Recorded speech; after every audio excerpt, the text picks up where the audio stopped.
Assalamualaikum warahmatullahi wabarakatuh. Salam dan bahagia.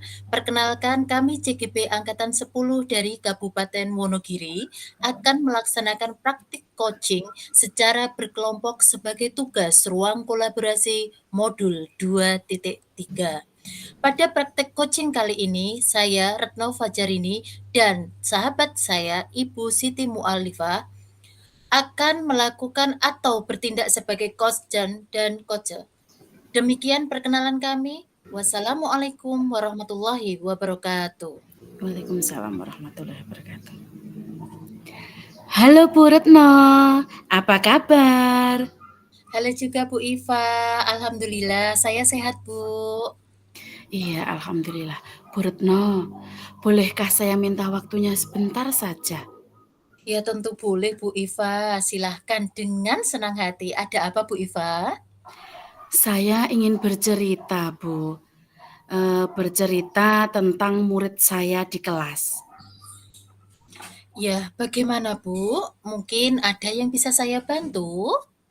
Begini Bu, dalam kurun waktu 2 minggu ini ada salah satu murid saya yang tidak mau berangkat sekolah kalau pas ada pelajaran matematika. Nah, jadi apa yang ingin Ibu hasilkan dari pembicaraan kita saat ini Bu? Barangkali saya bisa membantu Bu Iva.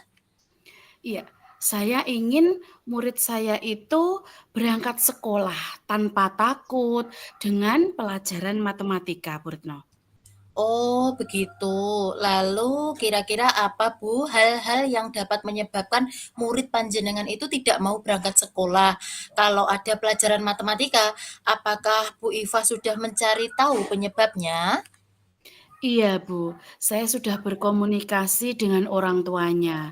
Dan saya juga sudah menanyakan kepada murid saya ketika dia berangkat saat tidak ada pelajaran matematika.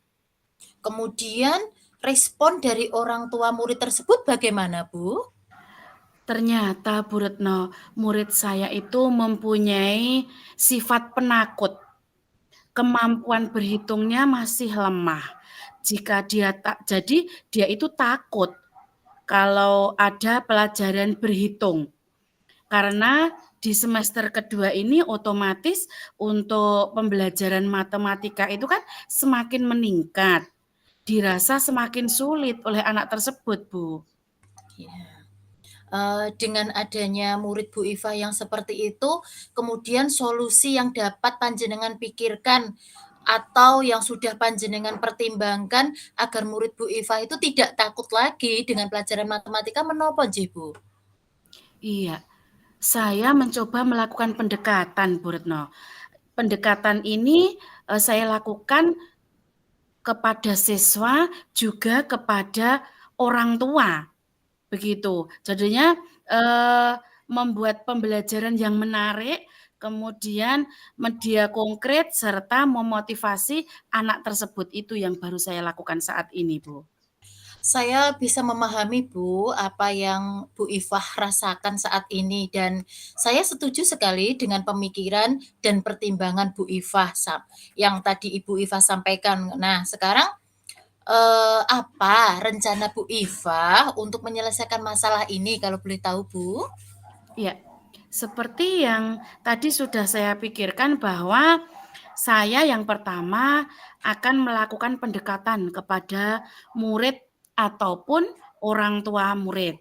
Kemudian membuat rencana pembelajaran yang menarik. Kemudian media yang saya gunakan itu konkret sehingga dapat mudah dipahami siswa. Dan tidak henti-hentinya memotivasi agar semangat mengikuti pembelajarannya. Wah, strategi yang eee, menurut saya sudah bagus, tapi ya saya ingin tahu lagi Bu, strategi yang lebih lagi yang akan Bu Ifah lakukan agar tercapai sesuai dengan tujuan yang Bu Ifah harapkan tadi, apa Bu kira-kira Bu? Yang pastinya, Bu Retno, saya itu berkomunikasi. Karena kalau semuanya itu tidak diawali komunikasi, kita tidak akan pernah tahu apa permasalahan sesungguhnya. Jadi saya berkomunikasi dengan orang tua untuk selalu mendampingi anak dalam belajar di rumah. Kemudian memberi motivasi di rumah. Kemudian saat di sekolah, sebelum masuk kelas, saya lakukan literasi angka dulu dengan anak tersebut, yang mana anak-anak akan belajar berhitung sebelum masuk kelas, yaitu saat berbaris.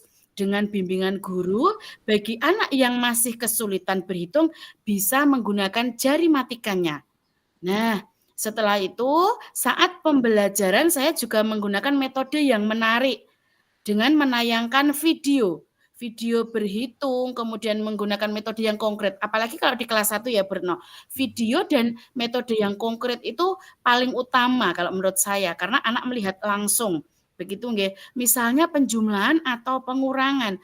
Saya bisa menggunakan benda nyata seperti kelereng, permen, hal-hal yang dekat dengan siswa, hal-hal yang disukai siswa gitu nggih. Sehingga anak menjadi tertarik. Selanjutnya saya selalu memotivasi bagaimana matematika sangat dibutuhkan dalam kehidupan kita.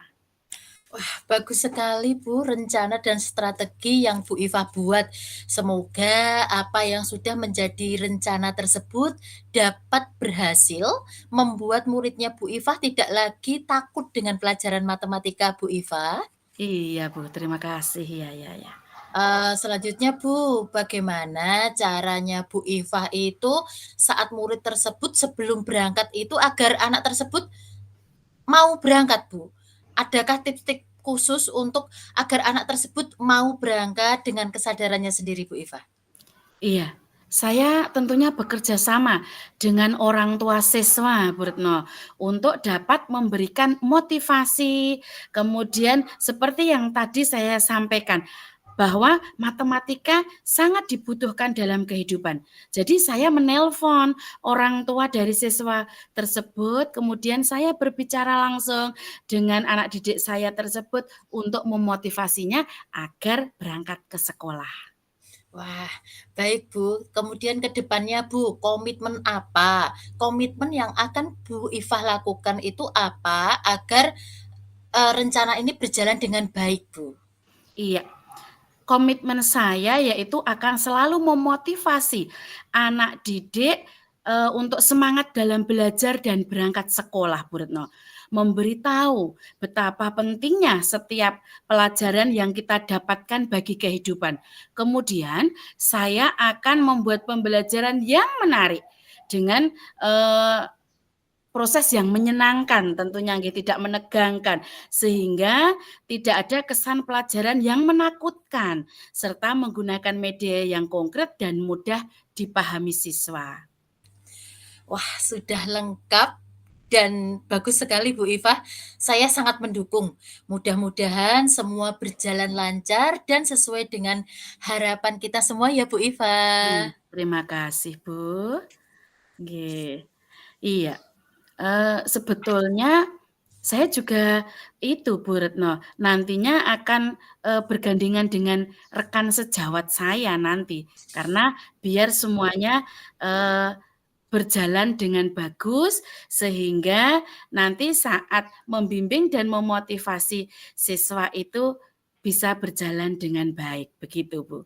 Wah, luar biasa, Bu, luar biasa. Jadi di sini selain kita berkolaborasi dengan siswa, tapi kita juga berkolaborasi dengan orang tua, teman sejawat, dan tentunya kepala sekolah kita ya, Bu. Iya, Baik, betul selamat nggih. berproses Bu Iva, selamat Iya, berpraktik baik, dan amin. semoga selalu dapat memberikan kebahagiaan kepada Betul. peserta didik kita semuanya, Bu Iva. Iya, amin. Semoga kita menjadi guru yang selalu dirindukan oleh peserta didik kita ya, Bu Retno ya. Amin. Semangat ya, Bu, untuk terus Ya, tergerak, bergerak, dan menggerakkan. iya, betul, siap. Baik Bu Iva, dari apa yang sudah kita lakukan siang hari ini, marilah kita melakukan refleksi diri ya Bu, dari apa yang kita lakukan. Nah, kira-kira Bu, apa yang masih perlu diperbaiki atau ditingkatkan oleh Bu Iva? Ya, yang masih harus saya tingkatkan, itu memang lagi-lagi kita memang harus fokus ya, Bu Retno ya. Kalau kita sudah fokus menjalani, sesuatu hal, pastinya nanti kita akan, lancar, akan menemukan feel-nya, akan, terus bisa bergerak dalam kita menjalankan kegiatan-kegiatan kita, begitu Bu Retno. Luar biasa. Selanjutnya Bu Ifah, selama tadi kita melakukan, coaching, menurut panjenengan, apa atau hal apa yang sudah berjalan dengan baik selama percakapan tadi Bu Ifah? Kalau saya rasa dari tadi, komunikasi antara kita berdua, komunikasi kita sepertinya sudah semakin baik, kemudian pertanyaan-pertanyaan panjenengan itu sudah bisa memantik saya untuk, mengeluarkan ide-ide saya untuk terus nantinya berusaha, memecahkan masalah dalam kelas saya, begitu Bu Retno. Alhamdulillah ya. Kemudian Bu, untuk tetap dalam kondisi present atau kehadiran penuh sebelum dan saat melakukan coaching, apa Bu yang panjenengan lakukan Bu Ifah? Tentunya kita harus selalu berlatih, Bu Retno. Iya, kita harus selalu berlatih, kemudian mengulang jawaban misalnya, kemudian kita tidak henti-hentinya itu, berkreasi untuk berpikir, tentang pertanyaan ataupun jawaban yang kreatif yang ada di seputar kehidupan kita dalam proses pembelajaran. Mantap sekali. Kemudian Bu Ifah, ke depannya apanya yang akan Bu Ifah lakukan untuk memperbaiki atau meningkatkan, cara panjenengan coaching itu Bu Ifah? Iya. Otomatis kalau kita itu menginginkan sesuatu hal yang bagus, tidak lepas dari latihan ya, Bu Retno ya. Jadi kita harus sering berlatih, kita harus sering, menjadi seorang yang juga menyimak ataupun mendengarkan juga apa keluhan teman. Jadinya kita, bisa terus berlatih, bisa, terus berkreasi, kemudian bisa kreatif dalam memberikan pertanyaan-pertanyaan untuk menggali potensi dari coach itu tadi, begitu ya, Bu. Mantap. Yang terakhir Bu Ifah, apa yang Anda rasakan pada saat coaching hari ini? Iya, alhamdulillahirobbilalamin saya merasa senang, lega, dan termotivasi karena dengan coaching ini saya banyak belajar gitu. Saya juga mendapatkan pencerahan-pencerahan juga dari Bu Retno yang bisa saya gunakan untuk perbaikan ke depan apabila ada permasalahan yang saya hadapi maupun yang dihadapi oleh rekan sejawat saya di sekolah untuk bisa kita berefleksi dan berkolaborasi, sehingga semakin semangat untuk belajar dan terus belajar guna proses belajar mengajar. Begitu, Bu Retno. Luar biasa Bu Iva. Terima kasih kembali Bu Iva. Semoga apa yang kita terapkan hari ini bisa terus dan terus eh, menularkan hal-hal yang baik kepada lingkungan kita ya, terutama teman-teman kita, teman-teman kerja kita, teman sejawat kita. Baik Bu Iva, terima kasih. Terima kasih, Bu Retno.